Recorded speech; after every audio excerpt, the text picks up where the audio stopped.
अस्सलाम वालेकुम students, conceptual framework की सीरीज़ को हम स्टार्ट करते हैं। जिस तरह मैंने पहली क्लास में आपसे कहा कि यार देखें, ऑडिट में कॉन्सेप्चुअल फ्रेमवर्क को पढ़ना बड़ा ज़रूरी है। ठीक है, देखें ऑडिट की अगर मैं आपको पूरी बात कहूँ ना, तो ऑडिट की प्राइमरीली जो हमारे पास है ना, वो 3 स्टेजेस होती हैं। ठीक है, पहला होता है प्लानिंग, दूसरा होता है परफॉर्मेंस और तीसरा होता है रिपोर्ट। ठीक है, प्लानिंग का मतलब ये है कि यार एज एन ऑडिटर मैंने ऑडिट को प्लान करना है। फॉर एग्जांपल मैंने नेशनल बैंक का ऑडिट किया हुआ है, 2200-2300 ब्रांचेस हैं, तो भाई मैंने प्लानिंग करनी है कि इन 2200-2300 ब्रांचेस में से मैंने कितनी ब्रांचेस का ऑडिट करना है, कितनी ब्रांचेस को सेलेक्ट करनी है। ठीक है, एक कंपनी है, उसके 10 लाख कस्टमर्स हैं, किन कस्टमर्स को ऊपर मैंने वेरीफाई करना है, किन कस्टमर्स को वेरीफाई नहीं करना, तो मैंने प्लानिंग करनी होती है। ठीक है, इसी तरीके से परफॉर्मेंस फेज में जो मैंने प्लानिंग की होती है उसको एग्जीक्यूट करना होता है, और परफॉर्मेंस बेसिस के बाद जो मैं चीज़ें देखता हूँ, चीज़ें ठीक हैं या चीज़ें गलत हैं, फिर मैं अपनी एक रिपोर्ट देता हूँ। सर हमने क्या करना है, हमने इन प्लानिंग और परफॉर्मेंस और रिपोर्टिंग के एरियाज़ का ओवरव्यू लेना है। ठीक है, हमने ओवरव्यू लेना है इसलिए बिकॉज कोई भी एक आइज़ा जब हम पढ़ना स्टार्ट करेंगे तो उसके अंदर प्लानिंग भी होगा, परफॉर्मेंस भी होगा, रिपोर्टिंग भी होगा। तो बड़ा ज़रूरी है कि हम अपने कॉन्सेप्चुअल फ्रेमवर्क में इन चीज़ों को कवर करें। अच्छा, प्लानिंग, परफॉर्मेंस और रिपोर्टिंग आपके सिलेबस का 90% एरिया, मतलब ऑडिट है ही पूरा ये कि प्लान करना है, परफॉर्म करना है, रिपोर्ट देनी है। ठीक है, तो अगली 4-5 क्लासेस में हमने इस कॉन्सेप्चुअल फ्रेमवर्क को समझने की कोशिश करनी है। आज की क्लास का हमारा टारगेट है प्लानिंग, और प्लानिंग का जो एक सबसे इम्पॉर्टेंट स्टैंडर्ड है उसका नाम है आइज़ा 315 ऑडिट रिस्क। आज की क्लास में इंशाल्लाह हमने 3 से 4 चीज़ें देखनी है। पहली चीज़, व्हाट इज़ ऑडिट रिस्क, ये ऑडिट रिस्क होता क्या है यार। ठीक है, दूसरी चीज़, how to identify the audit risk, इस ऑडिट रिस्क को आइडेंटिफाई एज एन ऑडिटर मैं कैसे करूँ। तीसरी चीज़ हमने पढ़नी है एफएस लेवल और एजर्शन लेवल, और फिर उसके बाद इन तीनों लर्निंग आउटकम्स को सामने रखते हुए हमने एक बड़ी कॉम्प्रिहेंसिव डायग्राम बनानी है और ऑडिट रिस्क की ड्राफ्टिंग समझनी है। और जहां हम ड्राफ्टिंग समझ रहे होंगे, जहां हम ड्राफ्ट कर रहे होंगे, इंशाल्लाह में बड़ा फ़ायदा हो जाएगा इसमें। ठीक है, अच्छा स्टार्ट करते हैं। What is audit risk. बच्चों वो याद है पहली क्लास जिसमें फाइनेंशियल्स बनाए थे, उसी डायग्राम पे आ जाए। आपने नहीं आना, आप बेफिक्र रहें, उसी डायग्राम में आ जाते हैं। और उस डायग्राम में अगर आप आके देखें, एक कंपनी थी, उसका 100 रुपये का रेवेन्यू था, 80 रुपये के कॉस्ट ऑफ सेल्स थे, ग्रॉस प्रॉफिट 20 रुपये का था, 10 रुपये की इन्वेंट्री की एक्सपेंडिचर था, इंपेयरमेंट थी, 10 रुपये का रिसीबल इम्पेयर्ड था, 10 रुपये का मेरे पास रिपेयर एंड मेंटेनेंस था। कंपनी लॉस में थी। ठीक है, और उसने थोड़ी सी विंडो ड्रेसिंग करी, थोड़े से नंबर्स को चेंज करे, रेवेन्यू को 120 रुपये कर दिया, तीनों इंपेयरमेंट्स को गायब कर दिया, रिपेयर एंड मेंटेनेंस को गायब कर दिया, और एक प्रॉफिट दिखा दिया। जब मैं आपके सामने बात कर रहा था कि एक कंपनी है जो कि अगले साल का रेवेन्यू आज रिकॉर्ड कर रही है, आपके जहन में एक चीज़ आ रही थी और आप कह रहे थे सर IFRS 15 में जो सर MQ ने हमें पढ़ाया है वो तो ये नहीं पढ़ाया। वो तो कहते थे भाई रेवेन्यू तो तभी रिकॉग्नाइज होता है जब परफॉर्मेंस ऑब्लिगेशन सेटिस्फाई होती है। ठीक है, तो सर जब अगले साल की रेवेन्यू, जब मैंने परफॉर्मेंस ऑब्लिगेशन अगले साल सेटिस्फाई करनी है, मैंने बर्गर अगले साल या अगले महीने डिलीवर करना है, तो उसका रेवेन्यू मैं आज कैसे रिकॉर्ड कर सकता हूँ। इसी तरीके से आपने कहा कि सर MQ ने हमें IS2 में पढ़ाया था कि inventory shall be recorded at lower of cost और NRV। ठीक है, तो जब एक इन्वेंट्री आपकी इंपेयर्ड हो रही है तो आपको इंपेयरमेंट एक्सपेंस रिकॉर्ड करना चाहिए। सर आपने तो किया हुआ नहीं है। प्यारे बच्चों, आप ये जो आपको 2 FS दिख रहे हैं ना, एज एन ऑडिटर खुदा ना खास्ता ये दूसरे वाले गलत FS है जिसके अंदर प्रॉफिट आ रहा है, ऑल्दो प्रॉफिट है नहीं, और उसके ऊपर अगर ऑडिटर ने कह दिया कि ये प्रॉफिट बिल्कुल ठीक है, सही है, सुनिएगा, प्रॉफिट बिल्कुल ठीक है, इसका मतलब वो ये कह दे कि ये जो रेवेन्यू 120 रुपये का है ये IFRS 15 के हिसाब से बना हुआ है, ये जो मेरे पास कॉस्ट ऑफ सेल्स है ये बिल्कुल ठीक है, मेरे पास जो प्रॉफिट आ रहा है वो IFRS के हिसाब से आ रहा है, ये जो फाइनेंशियल स्टेटमेंट्स हैं ये IFRS के हिसाब से प्रिपेयर्ड हुए हुए हैं। ऑडिटर ने ये ओपिनियन देनी होती है। अगर खुदा ना खास्ता ये ऑडिटर ओपिनियन दे दे, प्यारे बच्चों, क्या ये ओपिनियन सही है? आपको सही लग रही है ओपिनियन? सर FS ही गलत है सर, तो इसका मतलब है आपने गलत ओपिनियन दे दी। प्यारे बच्चों, that is the audit risk. मैं प्लान करते हुए मेरा रिस्क ये है कि फाइनेंशियल स्टेटमेंट शायद IFRS के हिसाब से ना बने हुए हों। ये जो मैं कॉन्सेप्ट भी आपको दे रहा हूं, ये जो 5 एलिमेंट्स ऑडिट के आ रहे हैं, इसी में से डिराइव्ड हो रहा है। सही है, what is an audit risk? FS may not be equal to IFRS। As an auditor मेरा रिस्क है कि शायद फाइनेंशियल स्टेटमेंट IFRS के हिसाब से नहीं बने हुए, इन्वेंट्री जो रिकॉर्ड की हुई है वो लोअर ऑफ कॉस्ट और NRV पे रिकॉर्ड नहीं की हुई, जो रेवेन्यू रिकॉर्ड किया हुआ है उसके अगेंस्ट परफॉर्मेंस ऑब्लिगेशन सेटिस्फाई नहीं हुई, कुछ एक्सपेंडिचर कर रहे हैं वो रेवेन्यू किस्म के हैं, उसको मैनेजमेंट ने एसेट की कॉस्ट में कैपिटलाइज कर दिया है। एज एन ऑडिटर प्यारे बच्चों मेरा रिस्क ये होता है। सही है, और ये पूरी कनेक्टिंग क्लास है, बड़ा कॉन्सेंट्रेशन के साथ आपने देखना है बिकॉज इस एक लेक्चर को रिकॉर्ड कराने में ठीक ठाक मेहनत लगी है। अच्छा आगे बढ़ते हैं प्यारे। तो व्हाट इज ऑडिट रिस्क, एक ओवरव्यू। और अगेन इस पूरे आइजा को हमने नहीं पढ़ना, हमने सिर्फ और सिर्फ ओवरव्यू लेना है इसी तरीके से लास्ट क्लास में हमने आइजा 200 का ओवरव्यू लिया था कि ऑडिटर की जिम्मेदारी क्या होती है, ठीक है। हमने पूरा आइजा 200 अभी नहीं पढ़ा, ना पढ़ना है, हमने बाद में पढ़ना है, पहले कॉन्सेप्चुअल फ्रेमवर्क को हमने कंप्लीट करना है। इसी तरीके से आइजा 315 पे आते हैं। सर अब सवाल ये है, ऑडिट रिस्क को आइडेंटिफाई करें कैसे? तो सर इसके ऊपर एक स्टैंडर्ड है जिसका नाम है आइजा 315, इंटरनेशनल स्टैंडर्ड्स ऑन ऑडिटिंग 315, और वो आपसे कहता है कि यार आपने एक काम ये करना है, आपने अंडरस्टैंडिंग ऑब्टेन करनी है। ऑब्टेन एंड अंडरस्टैंडिंग, भाई किस चीज़ की अंडरस्टैंडिंग? सर एनवायरनमेंट की अंडरस्टैंडिंग ऑब्टेन करनी है, एंटिटी की अंडरस्टैंडिंग ऑब्टेन करनी है, और इंटरनल कंट्रोल की अंडरस्टैंडिंग्स आपने ऑब्टेन करनी है। अच्छा सर, ये जो एनवायरनमेंट है, ये एंटिटी है, ये इंटरनल कंट्रोल है, क्या इसकी अंडरस्टैंडिंग ऑब्टेन करके क्या मैं कोई ऑडिट रिस्क आइडेंटिफाई कर सकता हूँ? यस सर, बिल्कुल आइडेंटिफाई कर सकता हूँ।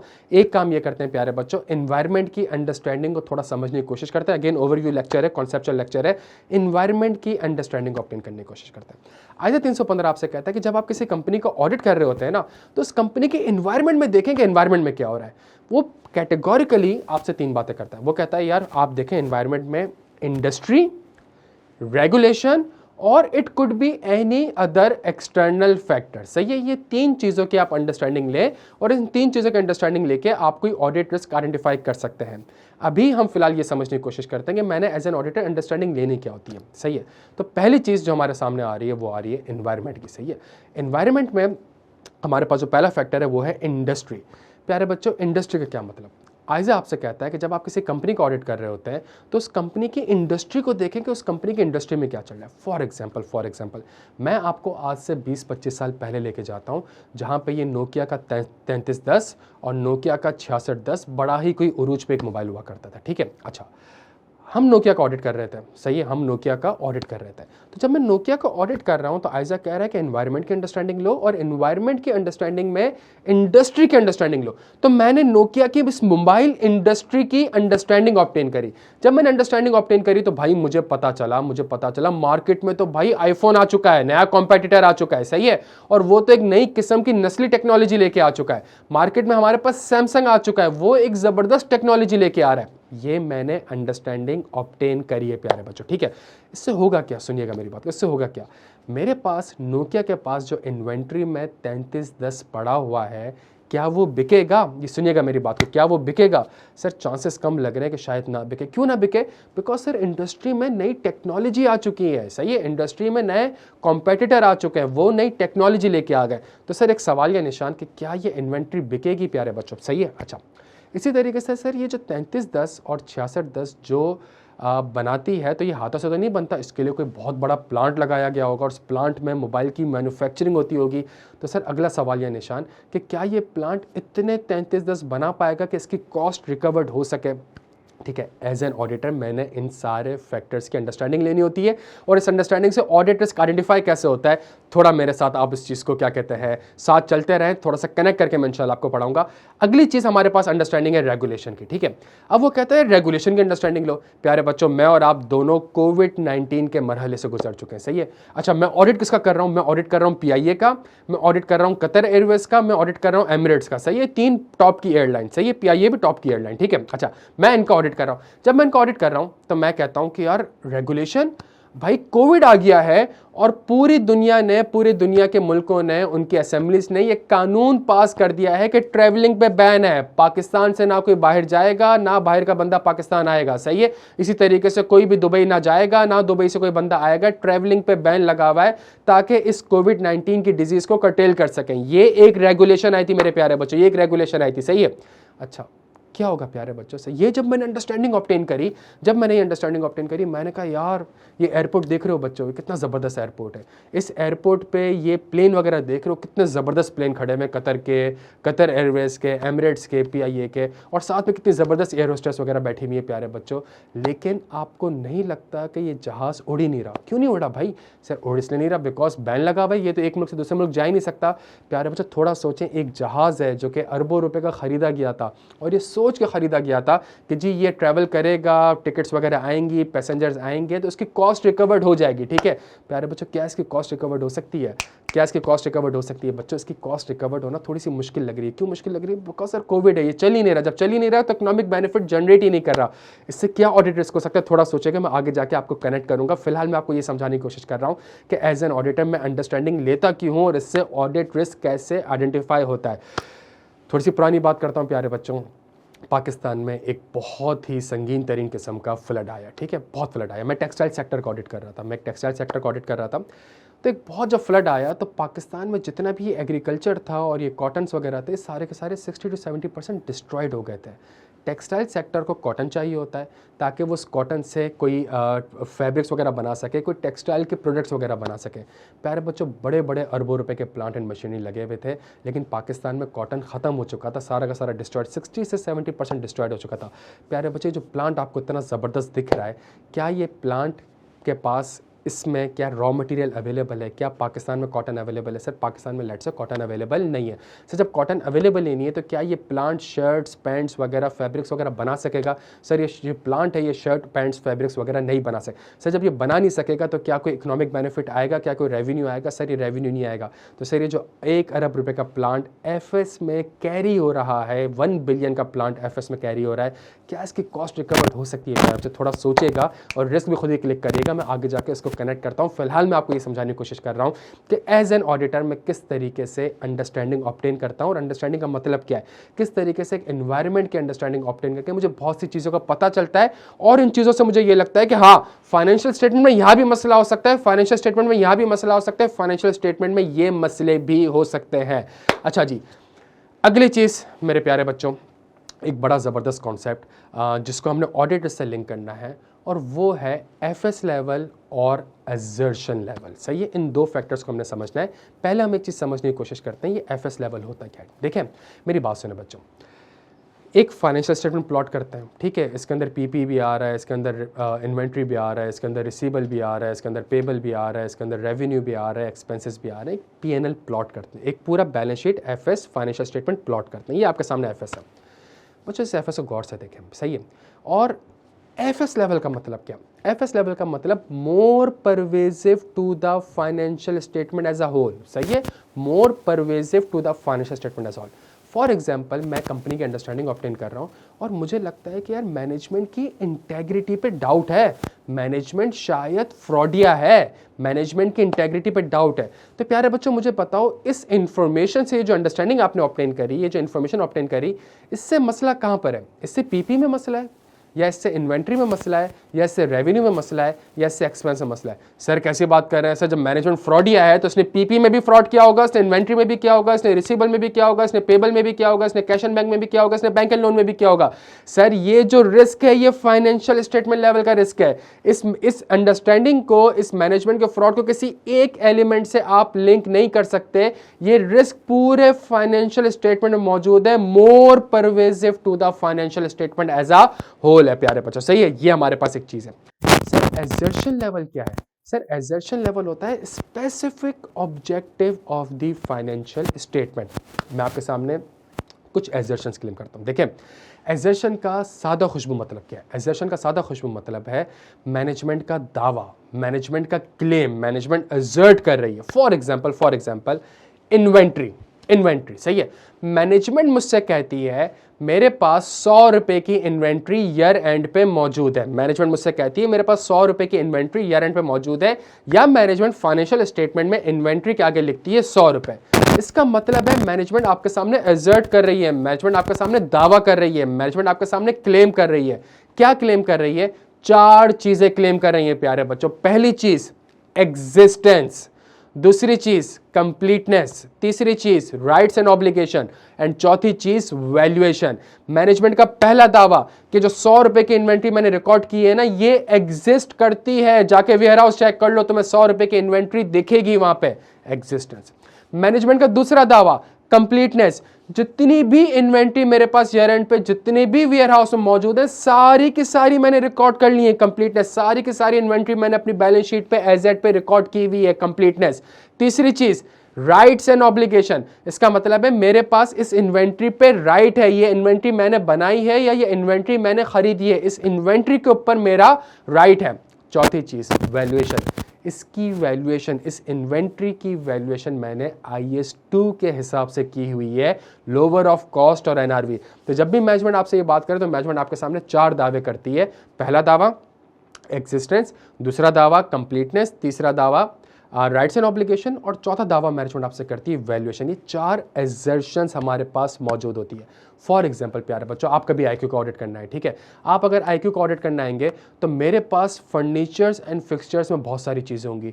मेरे पास चेयर्स भी होंगी हैं, मेरे पास टेबल भी होगी, मेरे पास क्या कहते हैं AC वगैरह भी लगे हुए होंगे, मेरे पास बहुत से ऐसे इक्विपमेंट्स वगैरह, माइक, स्पीकर वगैरह, कैमरा, लाइट्स, ये सारी चीज़ें मौजूद होंगी, ठीक है, ये सारी चीज़ें मौजूद होंगी। ये मेरे पास प्रॉपर्टी प्लांट इक्विपमेंट है। अच्छा, मेरा पहला दावा क्या है? मेरा पहला दावा है कि भाई जितनी भी चेयर्स हैं ना ये एग्जिस्ट करती हैं, पहला दावा होगा। दूसरा दावा मेरा आपसे ये होगा कि भाई जितनी भी चेयर्स हैं ना, जितनी भी चेयर्स हैं पूरे कैंपस में, मेरी जितनी भी चेयर्स मौजूद है मैंने सारी बैलेंस शीट में रिकॉर्ड की हुई है। ऐसा नहीं है कि ऊपर S2 में कोई चेयर पड़ी हुई है वो मैंने रिकॉर्ड नहीं करी हुई, कंप्लीटनेस। और इन चेयर्स के ऊपर मेरा राइट है, मेरा राइट है, सही है। फॉर एग्जाम्पल मैं आपको कहूँ कि भाई मेरे पास है ना 150 बाइक है, 150 बाइक, तो आप कभी कैंपस आए, कैंपस के बाहर आप हमारे जाके चेक करें तो आप 150 बाइकें लगी हुई होती हैं, सही, स्टूडेंट्स वगैरह पढ़ रहे होते हैं, 150 बाइक है। तो 150 बाइक एग्जिस्ट तो कर रही है प्यारे बच्चों, लेकिन क्या इन बाइक्स के ऊपर मेरा राइट है? क्या मैंने खरीदी है या बच्चों की बाइक सही है? तो तीसरी सबसे इंपॉर्टेंट एजर्शन हमारे पास होती है राइट्स एंड ऑब्लिगेशन। और चौथी एजर्शन की जो AC हो गया, माइक हो गया, स्पीकर हो गया, इसको मैंने बिल्कुल सही रिकॉर्ड किया हुआ है, इसके ऊपर जो डेप्रिसिएशन रिकॉर्ड कर रहा हूँ बिल्कुल सही कर रहा हूँ, इसकी जो मैंने यूजफुल लाइफ एस्टिमेट करी है वो बिल्कुल सही करी है प्यारे बच्चों। मैं एक छोटी सी एग्जांपल देता हूँ, वो एग्जांपल याद आ रही है नोकिया वाली। तो नोकिया के पास जब नोकिया अपने उरूज पे था और मार्केट में एप्पल और सैमसंग और आईफोन और ये सारे आ गए और एक टफ कंपटीशन आया और एक ज़बरदस्त टेक्नोलॉजी लेकर आ गए प्यारे बच्चों, क्या इस इंफॉर्मेशन से फाइनेंशियल स्टेटमेंट में सिक्योरिटी डिपॉजिट में कोई रिस्क है? क्या इस इंफॉर्मेशन से कैश एंड बैंक पे कोई रिस्क है? सर इस इंफॉर्मेशन से इन्वेंट्री में रिस्क लग रहा है। सर कौन सी इन्वेंट्री पड़ी है मेरे पास? 3310 पड़ा हुआ है। सर मेरा रिस्क है कि इन्वेंट्री जो 3310 है ये इंपेयर्ड हो गया। क्यों इंपेयर्ड हो गया? सर ये बिकेगा नहीं। क्यों नहीं बिकेगा? बिकॉज सर कस्टमर की प्रेफरेंस आईफोन है, कस्टमर की प्रेफरेंस सैमसंग है, ये आपसे आपका प्रोडक्ट नहीं खरीदेगा। तो सर अच्छा, इसका मतलब है मसला इन्वेंट्री में है। और इन्वेंट्री की कौन सी असर्शन में? प्यारे बच्चों, क्या एग्जिस्टेंस का मसला है? क्या आपकी इन्वेंट्री गायब हो जाएगी? नहीं सर, 3310 वेयरहाउस में पड़े में। क्या कंप्लीटनेस का मसला है? मार्केट में नए कॉम्पिटिटर आने की वजह से क्या मेरी इन्वेंट्री 2 से 4 हो जाएंगी? नहीं। क्या मेरा राइट खत्म हो जाएगा मेरी इन्वेंट्री में? नहीं। सर किस चीज का मसला है? सर वैल्यूएशन का मसला है। Sir specific objective of the financial statement assertion level, जिसका मतलब कि जब आप कहते हो कि यार मेरा बैलेंस शीट में इस एरिया के इस एजर्शन पे मसला है, ये मेरे पास कहलाता है एजर्शन लेवल का रिस्क प्यारे बच्चों, सही है। एक सबसे इंपॉर्टेंट चीज़ तो हमने थोड़ा सा ओवरव्यू ले लिया एफएस लेवल का और एसर्शन लेवल का। प्यारे बच्चों एक काम करते हैं, जितना भी पढ़ा उन सबको एक जगह पे प्लॉट करने की कोशिश करते हैं। एक सादा पेज पे आते हैं और प्लॉट करने की कोशिश करते हैं। सबसे पहली चीज़ हमने सीखा, हमने ऑब्टेन करनी है अंडरस्टैंडिंग। किस चीज़ की? एनवायरनमेंट की, एंटिटी की, इंटरनल कंट्रोल की। एंटिटी इंटरनल कंट्रोल का आज हमने डिस्कस नहीं किया, एनवायरनमेंट को थोड़ा समझने की कोशिश करिए, सही है। एनवायरनमेंट में 3 मजीद चीज़ों की अंडरस्टैंडिंग ऑब्टेन करनी है, इंडस्ट्री, रेगुलेटरी और अदर एक्सटर्नल फैक्टर्स की। सर इंडस्ट्री में मैंने आपके सामने एक एग्जांपल डिस्कस करी कि हम नोकिया को ऑडिट कर रहे हैं, मार्केट में आईफोन और सैमसंग आ चुके हैं, न्यू कंपटीशन है, न्यू टेक्नोलॉजी लेकर आ गए। रेगुलेशन में सर मैंने आपके सामने एग्जांपल डिस्कस करी कि हम PIA, कतर एयरवेज और एमिरेट्स को ऑडिट कर रहे हैं और कोविड-19 है और रेगुलेशन आ गई है कि ट्रैवलिंग पे बैन लग चुका है। तीसरी मैंने आपके सामने एग्जांपल जो अदर एक्सटर्नल फैक्टर की डिस्कस करी, वो हमारे पाकिस्तान में फ्लड आया, फ्लड की वजह से हमारा जो कॉटन था वो डिस्ट्रॉय हो गया, हम टेक्सटाइल सेक्टर का ऑडिट कर रहे थे प्यारे बच्चों। ये मैंने आपके सामने कुछ पढ़ाया, इसको मैं यहाँ पे डंप कर देता हूँ। ध्यान हो गया प्यारे बच्चों? अच्छा बच्चों, ये जो इंफॉर्मेशन आपने, ये जो अंडरस्टैंडिंग आपने ऑब्टेन करी ना कि कोविड आ गया, नई रेगुलेशन आ गई, पाकिस्तान में फ्लड आ गया, प्यारे बच्चों ये ऑडिट रिस्क नहीं है, ये कहलाते हैं रिस्क फैक्टर्स, ये कहलाते हैं रिस्क फैक्टर्स। सर क्या मतलब रिस्क फैक्टर्स का? सर रिस्क फैक्टर का मतलब है कि इस इंफॉर्मेशन की वजह से कोई ऑडिट रिस्क हो सकता है, इस इंफॉर्मेशन की वजह से कोई ना कोई ऑडिट रिस्क हो सकता है। सर एक काम करते हैं सर, फौरन से सर रिस्क, अभी आपने थोड़ी देर पहले बताया कि जो मेरे पास रिस्क होते हैं ये दो लेवल्स पे होते हैं, एक होता है एफएस लेवल, दूसरा होता है एजर्शन लेवल, सही है। अच्छा, और आपने कहा सर जो एजर्शन लेवल होता है वो एफएस के किसी एलिमेंट की एजर्शन पे होता है। सर कोई मसला नहीं है, आ जाएं पूरे फाइनेंशियल स्टेटमेंट प्लॉट करते हैं। इसके अंदर आपको पीपी भी दिख रहा है, इसके अंदर आपको इन्वेंट्री भी दिख रहा है, इसके अंदर आपको रिसीवेबल भी दिख रहा है, इसके अंदर आपको पेबल भी दिख रहा है, इसके अंदर आपको कैश एंड बैंक भी दिख रहा है, इसके अंदर आपको बैंक लोन भी दिख रहा है, इसके अंदर आपको सिक्योरिटी डिपॉजिट्स भी दिख रहा है। ये आपके सामने फाइनेंशियल स्टेटमेंट पेश कर दिए गए बच्चों। और अगली चीज सर, इसकी एजर्शंस क्या है प्यारे बच्चों? पहली एजर्शन एग्जिस्टेंस, दूसरी एजर्शन कंप्लीटनेस, तीसरी एजर्शन राइट्स एंड ऑब्लिगेशन, चौथी एजर्शन वैल्यूएशन। आए प्यारे बच्चों एजर्शंस को भी जॉट डाउन कर देते हैं प्यारे बच्चों, ठीक है। अच्छा जी, नोकिया के एग्जांपल याद है? नोकिया में मार्केट में नया कॉम्पिटिटर आ गया, नई टेक्नोलॉजी आ गई। प्यारे बच्चों मुझे एक बात बताएं, थोड़ा सोचें, ये मेरे पास इंफॉर्मेशन है, ये एक रिस्क फैक्टर है जिसकी वजह से कोई रिस्क हो सकता है। प्यारे बच्चों ये एफएस, क्या इसकी वजह से पूरे फाइनेंशियल स्टेटमेंट में मसला है? क्या इसकी वजह से सिक्योरिटी डिपॉजिट में मसला हो सकता है? क्या इसकी वजह से अकाउंट पेबल में भी मसला हो सकता है? क्या इसकी वजह से हमारे पास कैश एंड बैंक में भी मसला हो सकता है? नहीं नहीं सर, ये एफएस लेवल का रिस्क नहीं लग रहा। क्या ये एजर्शन लेवल का रिस्क है? हाँ, तो भाई कौन सा अकाउंट बैलेंस है, बैलेंस शीट का कौन सा आइटम है? अगर मेरे पास 101 करोड़ 33 पड़े हुए वेयर हाउस में और मार्केट में आईफोन और सैमसंग आ रहा है प्यारे बच्चों, तो इस इंफॉर्मेशन को लिंक करें। इस इंफॉर्मेशन को आपने लिंक कर दिया इन्वेंट्री से, इस इंफॉर्मेशन को आपने मेरे प्यारे बच्चों लिंक कर दिया इन्वेंट्री से। सर लेकिन ये तो एजर्शन लेवल का रिस्क है, तो इन्वेंट्री की कौन सी एजर्शन? मार्केट में आईफोन आने से और सैमसंग आने से क्या मेरे वेयर हाउस में जो इन्वेंट्री पड़ी है क्या वो गायब हो जाएगी? एग्जिस्टेंस का मसला है? नहीं नहीं सर, एग्जिस्टेंस का मसला नहीं है। सर क्या वो 33 से 1 से 2 हो जाएंगे? कंप्लीटनेस का मसला है? नहीं नहीं सर, कंप्लीटनेस का भी मसला नहीं है। सर क्या इस इन्वेंट्री मैंने बनाई है, अपने बाप के पैसों से बनाई है, क्या राइट्स का मसला है? नहीं नहीं सर, राइट भी आपका इस 33 के ऊपर। सर किस चीज का मसला है? सर वैल्यूएशन का मसला है। क्यों सर? आपने इन्वेंट्री को 100 रुपए पे रिकॉर्ड किया हुआ होगा, आपने इन्वेंट्री को 100 रुपए पे रिकॉर्ड किया हुआ होगा, लेकिन सर ये इन्वेंट्री नहीं बिकेगी, मुश्किल से बिकेगी, प्राइस कम करनी पड़ेगी। इसका मतलब है आपकी जो इन्वेंट्री की वैल्यूएशन है उसके ऊपर कौन सा आईएफआरएस प्यारे बच्चों? द आईएफआरएस इज IS2, और IS2 कहता है inventory shall be recorded at lower of cost और NRV and the risk is, what is audit risk? FS may not be equal to IFRS and the risk is management ने inventory की impairment record नहीं की होगी। पहली class से link करना कि 10 की इंपेयरमेंट बनती थी, मैनेजमेंट रिकॉर्ड नहीं करी, that is your audit risk, कि मैनेजमेंट ने इन्वेंट्री के ऊपर इंपेयरमेंट रिकॉर्ड नहीं करी होगी प्यारे बच्चों। मेरी दूसरी एग्जांपल सामने रखें, कितने ज़बरदस्त ये जहाज़ खड़े में, सही है, और कोविड आ गया और कोविड के बाद ये हुआ कि जी ट्रैवलिंग पे बैन लगा हुआ है प्यारे बच्चों। इसका मतलब है ये क्या एफएस लेवल का रिस्क है? नहीं नहीं सर, ये एफएस लेवल का रिस्क नहीं लग रहा। क्यों नहीं लग रहा? सर सिर्फ जहाज और इसमें इन्वेंट्री वगैरह में मसला होगा ना, इसके अलावा कैश एंड बैंक रेवेन्यू इनमें तो मसला नहीं होगा, सही है, पूरे एफएस में मसला नहीं है, इस इंफॉर्मेशन से किसी स्पेसिफिक ऑब्जेक्टिव मसला है। प्यारे बच्चों जल्दी से बता दो, फाइनेंशियल स्टेटमेंट में ये जहाज कहाँ पे आ रहे होंगे? Sir property plant and equipment में आ रहे होंगे। प्यारे बच्चों प्रॉपर्टी प्लांट इक्विपमेंट में आ रहे हैं, तो क्या कोविड की वजह से जहाज गायब हो जाएगा? एग्जिस्टेंस का मसला है आपका? नहीं नहीं sir.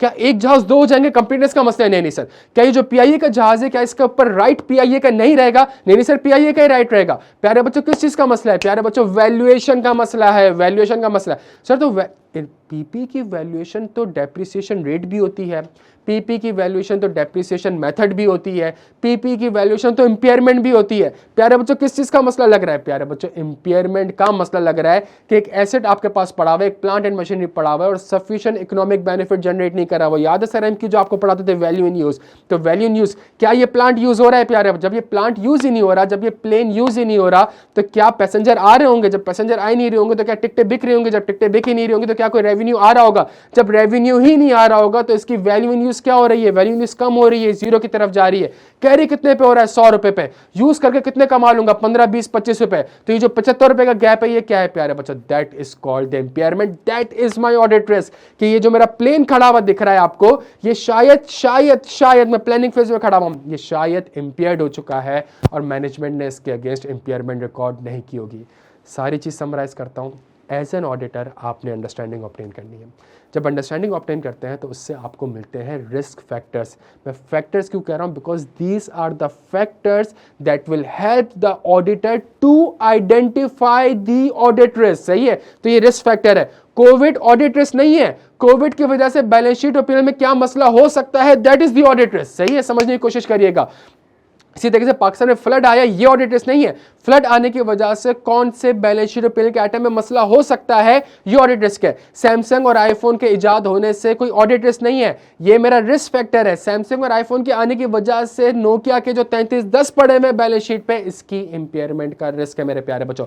That is called the audit risk. आपने अंडरस्टैंडिंग ऑब्टेन करी, अंडरस्टैंडिंग को आपने कहा क्या ये एफएस लेवल है, ये एजर्शन लेवल है, मैं ओवरव्यू दे रहा हूं, सही है। अगर एजर्शन लेवल है तो बैलेंस शीट के कौन से आइटम की एजर्शन है, क्या इन्वेंट्री में मसला है या पीपी में मसला है, और अगर इन्वेंट्री में मसला है या पीपी में मसला है तो इन्वेंट्री और पीपी की कौन सी एजर्शन है, एग्जिस्टेंस है, कंप्लीटनेस है, राइट्स एंड ऑब्लिगेशन है या वैल्यूएशन है। और अगर वैल्यूएशन है लेट से, तो इसके ऊपर आईएफआरएस कहता है क्या, बिकॉज ऑडिट रिस्क अभी तो बताया FS may not be equal to IFRS. तो आईएफआरएस आपसे ये कहता है मैनेजमेंट ने शायद ऐसा नहीं किया होगा। पहली क्लासेस को लिंक करिएगा, बड़ा फायदा होगा, और अपना बेहद ख्याल रखिएगा प्यारे बच्चों। Thank you so much.